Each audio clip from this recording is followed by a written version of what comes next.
중년이 챗GPT를 반드시 배워야 하는 이유. 정약용. 변화하는 세상과 중년의 선택. 다산 정약용이라 불리는 그분의 서재에 앉아 생각에 잠겨본다. 오늘날의 세상이라면 그는 어떤 말씀을 전하실까? 특히 인공지능이라는 새로운 물결 앞에서 중년의 나이에 접어든 이들에게 무엇을 권하실까?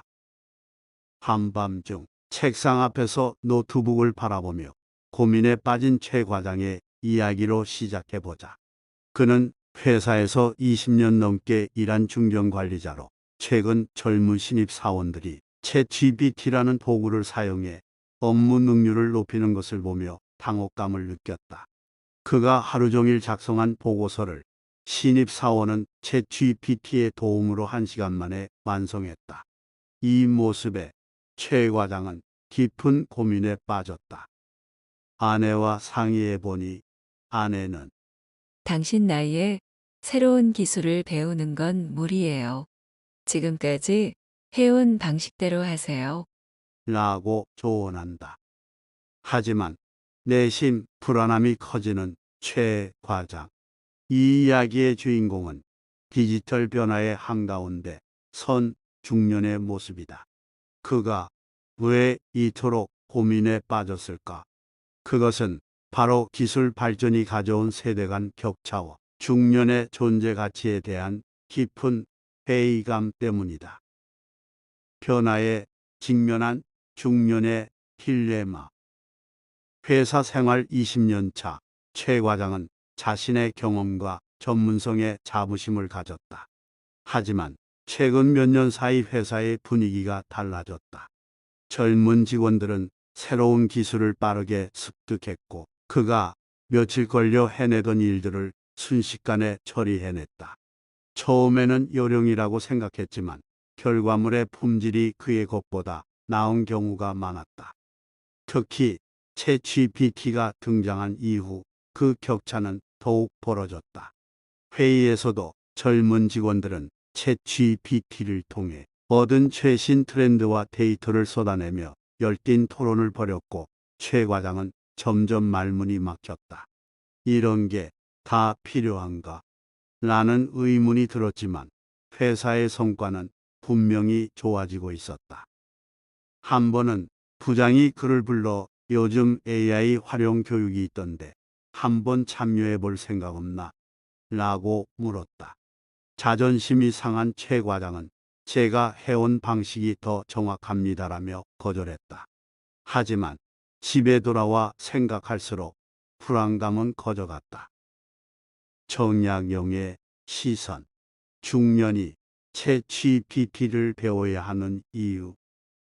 만약 정약용이 오늘날 살아있다면 그는 최 과장에게 어떤 조언을 했을까?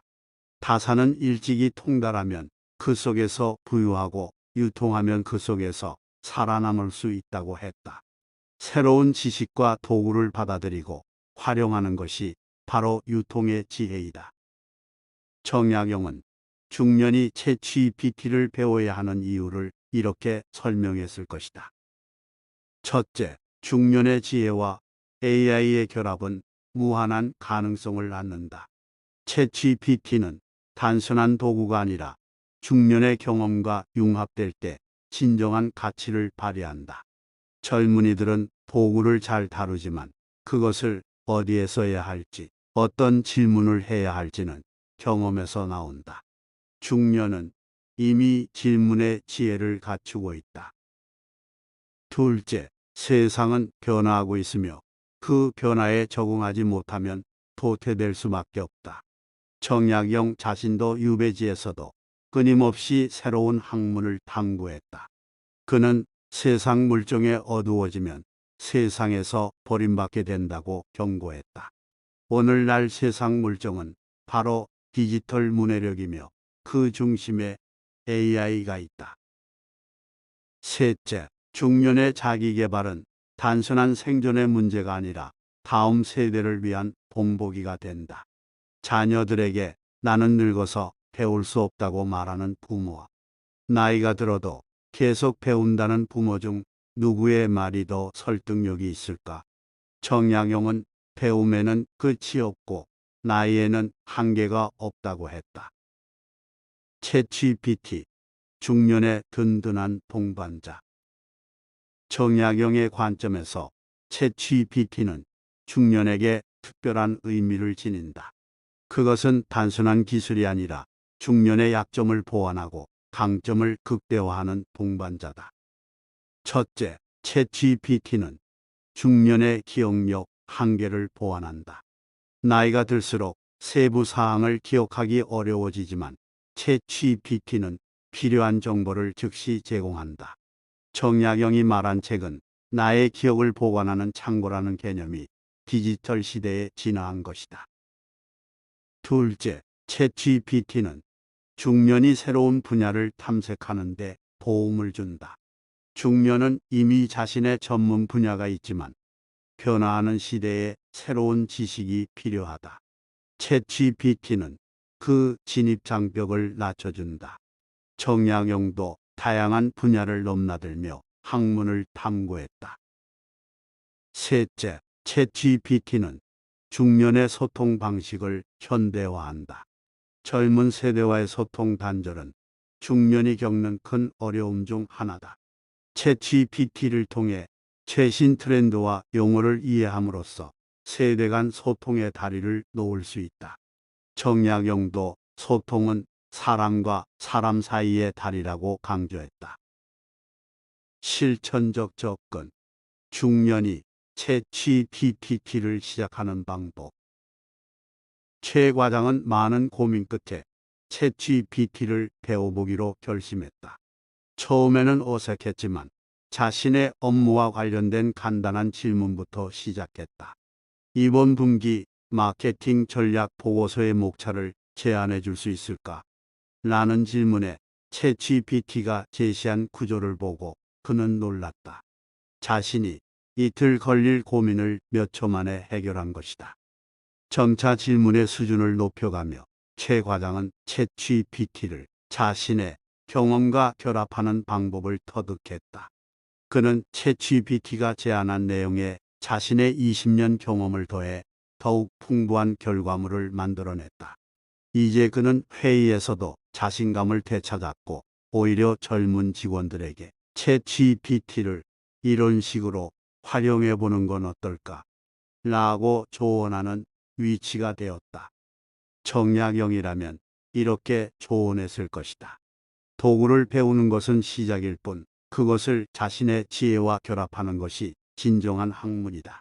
최 과장은 이제 챗GPT를 단순한 도구가 아닌 자신의 지혜를 확장하는 방법으로 바라보기 시작했다. 중년의 새로운 정체성, 디지털 멘토. 놀랍게도 최 과장이 챗GPT를 활용하기 시작하자 예상치 못한 변화가 일어났다. 젊은 직원들이 그에게 조언을 구하기 시작한 것이다. 과장님, 챗GPT에게 어떤 질문을 해야 더 좋은 결과를 얻을 수 있을까요? 그의 경험과 통찰력이 AI 활용에 있어 중요한 자산이 된 것이다. 최 과장은 이제 회사에서 디지털 멘토라는 새로운 정체성을 얻었다. 그는 젊은 직원들에게 AI 도구의 활용법을 가르치고 그들은 그에게 최신 기술 트렌드를 공유했다. 상생의 관계가 형성된 것이다. 정약용은 진정한 스승은 지식을 전달하는 사람이 아니라 지식을 얻는 방법을 가르치는 사람이라고 했다. 디지털 시대의 중년은 단순히 기술을 배우는 학습자가 아니라 그 기술을 지혜롭게 활용하는 방법을 가르치는 멘토가 될 수 있다. 정약용이 중년에게 전하는 마지막 메시지. 변화를 두려워하지 말고 그것을 받아들여 자신의 것으로 만들라. 그리고 그 변화 속에서 자신만의 역할을 찾아라. 챗GPT는 중년에게 위협이 아니라 기회다. 그것은 단순한 도구가 아니라 중년의 경험과 지혜가 더해져 비로소 완성되는 동반자다. 정약용이 추구했던 실사구시의 정신은 오늘날 실용적인 AI 활용으로 이어진다. 최 과장은 이제 퇴근 후 자녀들과 함께 챗GPT를 활용한 프로젝트를 진행한다. 아이들은 아버지가 새로운 기술을 배우는 모습에 존경심을 갖게 되었고, 그의 경험과 조언에 더 귀를 기울이게 되었다. 정약용이 살았던 시대에도, 그리고 오늘날에도 변하지 않는 진리가 있다. 그것은 바로 배움에는 끝이 없다는 것이다. 중년이 챗GPT를 배워야 하는 가장 중요한 이유는 바로 그것이다. 새로운 시대, 새로운 도구를 통해 자신을 끊임없이 갱신하고, 그 과정에서 자신만의 고유한 가치를 재발견하는 것. 정약용이 말하는 중년의 챗GPT 학습은 단순한 기술 습득이 아니라 디지털 시대의 새로운 자아 발견의 여정인 것이다.